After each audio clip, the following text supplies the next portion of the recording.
Hey, this is Tom from the Southern Utah Bigfoot Association. I wanted to share with you a recent encounter that was emailed into us. I called up the person on the phone and they told me their story, but she asked me not to reveal her identity, so I will just share with you what she shared with me. This came out of New Harmony, Utah.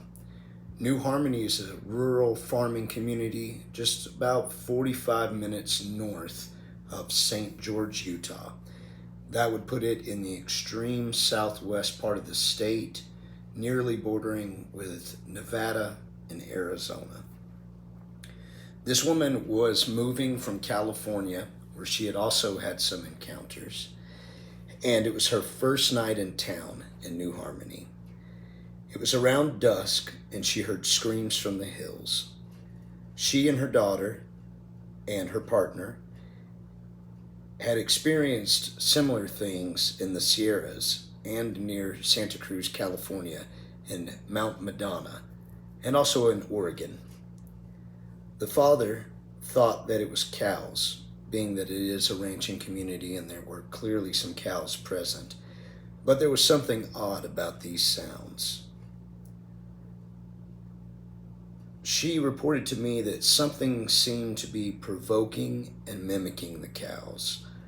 She described the sound as being a mix of something like a dog, a cow, and a person, if the person was huge.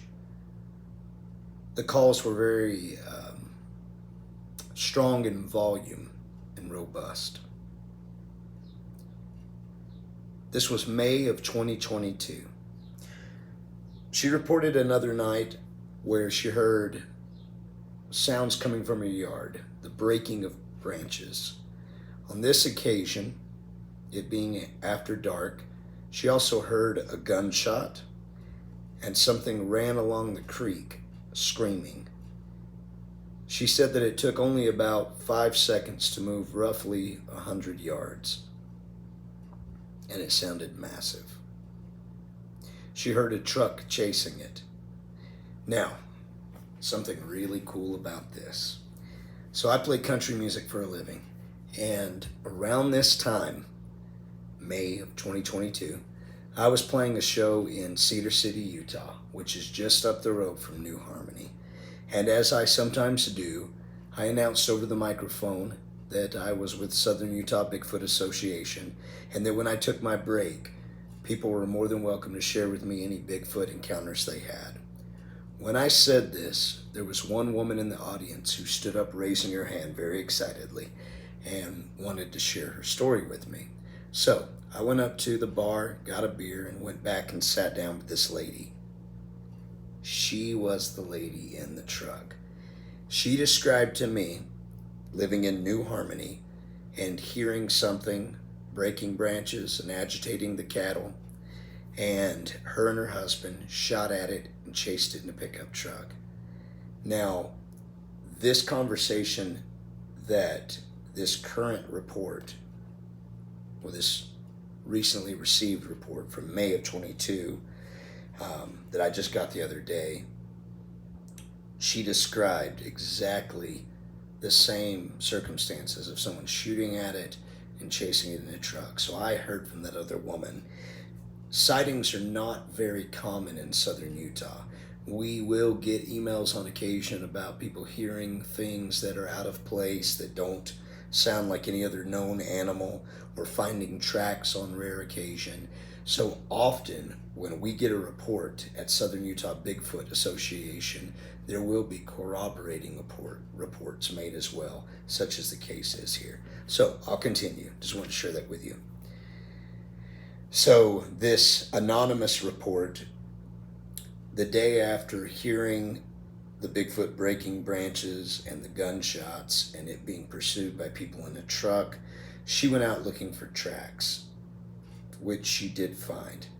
She also found tree breaks that were very fresh and about 13 feet in height. So I was doing the math in my head, 13 feet in height. And let's say whatever did it had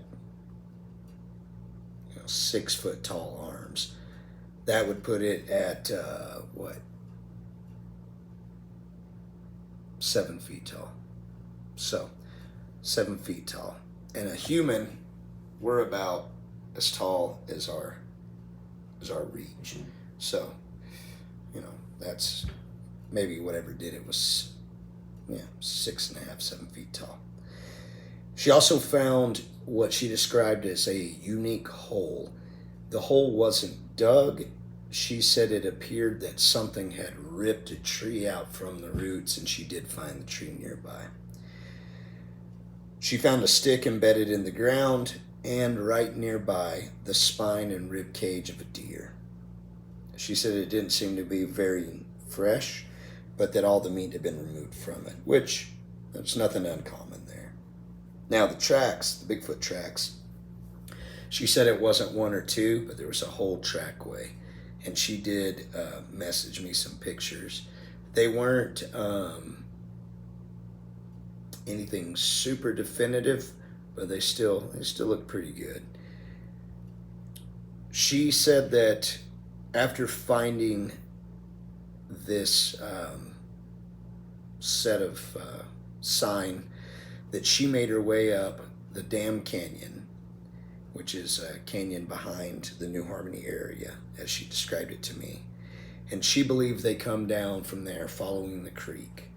Now, this area that she's talking about behind New Harmony, even though it is southern Utah, by the time you get to New Harmony, it's not desert anymore. It's more meadow country leading into higher elevations, which become relatively forested and high altitude meadows, and leads into the Dixie National Forest, which goes on for a long way and becomes alpine forest. The very unique thing that she told me was there were 3 definitive tracks with a longer second toe. So the second toe was longer than the others, and the tracks that she reported only had 3 toes. Now, there have been other Bigfoot tracks reported to us from that region. They were not 3-toed, and the other tracks that were reported did line up with tracks that had been found recently to these other tracks in downtown St. George, Utah, by Dixie Rock, if you're familiar with the area. And these tracks were, if I remember correctly, 17 or so inches long and had all 5 toes and were very well defined in the sand up there. But these were 3-toed tracks that she found. She also told me that a few months later, something slapped the side of her house and broke a tree in her driveway. The tracks that she reported were over 2 times the size of her tracks, and she wears a size 7 shoe. So, these are the most recently reported sightings and experiences in the southern Utah area that I'm aware of. And these came from May of 2022 from New Harmony, Utah. So, thank you for listening. I'm Tom Bennett, and this is the Southern Utah Bigfoot Association.